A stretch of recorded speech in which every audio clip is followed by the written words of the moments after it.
გრძელდება სინდისის 11 პატიმრის საქმის განხილვა თბილისის საქალაქო სასამართლოში. ხტომაზე კვლავ ბრალდების მხარის მტკიცებულებებს იკვლევენ.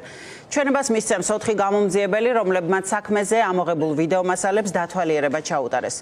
ანდრო ჭიჭინაძეს, ონისე ცხადაძეს, ჯანუ არჩაიას, რუსლან სივაკოვს, ლუკა ჯაბუას, გურამ მირცხულავას, ვალერი თეთრაშვილს, გიორგი ტერიშვილს, ირაკლი ქერაშვილს, რევაზ კიკნაძესა და სერგეი კუხარჩუკს ჯგუფურ ძალადობაში მონაწილეობას ედავებიან, მათ 4-დან 6 წლამდე პატიმრობა ემუქრებათ. ქეთი ნადიბაიძე ადევნებს თვალს ამ პროცესს თბილისის საქალაქო სასამართლოში. ქეთი რა ეტაპზეა განხილვა?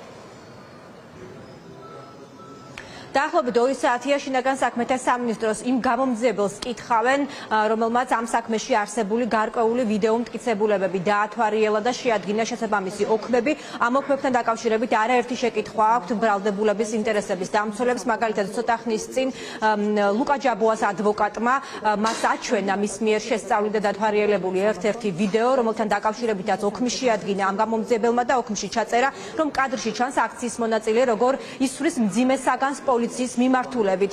სათჩას კადრში პოლიცია, ეს იყო ერთ-ერთი შეკითხვა ადვოკატის, არაერთი ცდელობის მიუხედავად, რომ თავი აერიდებინა მოწმეს ამ შეკითხვისთვის, მოსამართლემ საბოლოო ჯამში მოწმე დაავალდებულა, რომ ამ კითხვაზე პასუხი უნდა გაეცა, თუმცა გამომძიებელმა კითხვას პასუხი ვერ გასცა. გარდა ამისა, ადვოკატები დაინტერესდნენ ასევე, საიდან დაასკვნა მოწმემ, რომ აქციის მონაწილე ისვრის მძიმე საგანს, ჩატარდა თუ არა რაიმე ექსპერტიზა. გამომძიებელს მოუწია იმის დადასტურება, რომ ექსპერტიზა არ ჩატარებულა და რომ ოქმში ჩაწერილი ეს ფრაზაც არის მისი შეფასება. აი აქ მაინტერესებს გამომძიებელმა რომ დაწერა სამართალდამცავების მიმართულებით ისვრის, საიდან ვადგენთ რომ სამართალდამცავების მიმართულებით ისვრის. აი აქ თვალსაჩინოდ ჩანს, აი ხა გავაჩერებ კადრს. აი აქ თვალსაჩინოდ ჩანს ბატონო მოსამართლე, რომ მყარსაგანს ისვრის ისგა 1 წამი. დავასაგანელებაში. გავიგე, გაიწამით. ისვრის საგანს ხო აქ? საგანს, კი. ძალიან მარტივად ვითხოვ პასუხს.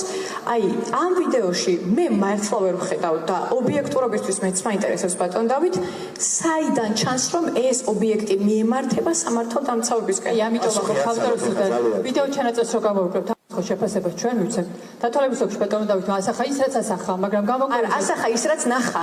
სად ნახა? ახლა ის რაც ჩაწერა, მაგრამ საბოლოო ჩვენ ხოლმე შეფასებას ვიდეო ჩანაწერს თუ ამოწმეს არ კითხა, როგორ შევაფასოთ ასკვნაში. ვიდეო ჩანაწერს ხო გამოვიკვლევთ? ვიდეო ჩანაწერს კი გამოვიკვლევთ. ახლა ხომ ვიკვლევთ დადგენილებას, რომელიც ვიდეო ჩანაწერზე დაინიშნა. ამ დადგენილებაში რომ ჩაიწერა ტექსტი, ეს ტექსტი საიდან მოვიდა, ეს ხო უნდა გამოვიკვლიოთ. აბა რატო ვკითხავთ მოწმეს? როდესაც მოწმე იკითხება ბატონო მოსამართლე და ამბობს, რომ აღნიშნული ქვად მაგარი საგანი ისრობა პოლიციების მიმართულებით. დღეს ახლა ქალბატონმა რუსუდანმა მიიტანა ბატონ დავითთან მოწმესთან და აჩვენებს თვითონ დისკი რაც არის კადრი. და ლოგიკური შეკითხვაა. მისი დაწერილია რომ ისრობა პოლიციების მიმართ.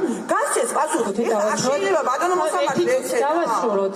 რა შეიძლება აქ დავიდოთ გადაწყვეტილებას. ვენ აშკარად პეტიციური ხართ და ესე იგი მიკერძოებული ხართ ბრალდების მხარის მიმართ. მეორე შეკითხვა და მივიღოთ პასუხი და დავასრულოთ. აკეთ.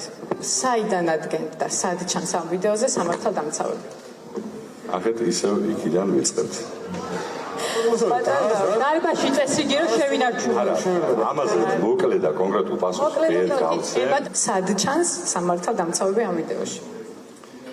გამომდინარე იქიდან რომ ასე არის ვერ გაგცემთ ესე კონკრეტულ მოკლე პასუხს ვერ გაგცემთ გამომდინარე იქიდან რომ ეს იქნება მრავალმნიშვნელოვანი პასუხი და შეიძლება სხვადასხვა ადამიანმა სხვადასხვანაირად აღიქვას.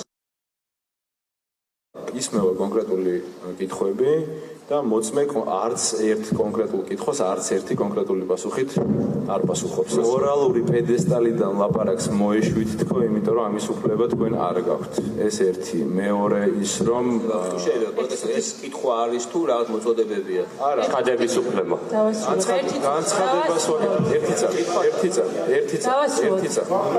თქვენ აქედან შეგეხედათ ეს რამდენად სასაცილოს არის ეს განცხადება მიუხედავად იმისა რომ აწესებდა ადამიანს აი აქედან შეგეხედათ ბატონის სასაცილო არის სასაცილო რა აი რა ბატონობაში დააცადა ხო შეუძლია დააცადა ერთი წუთი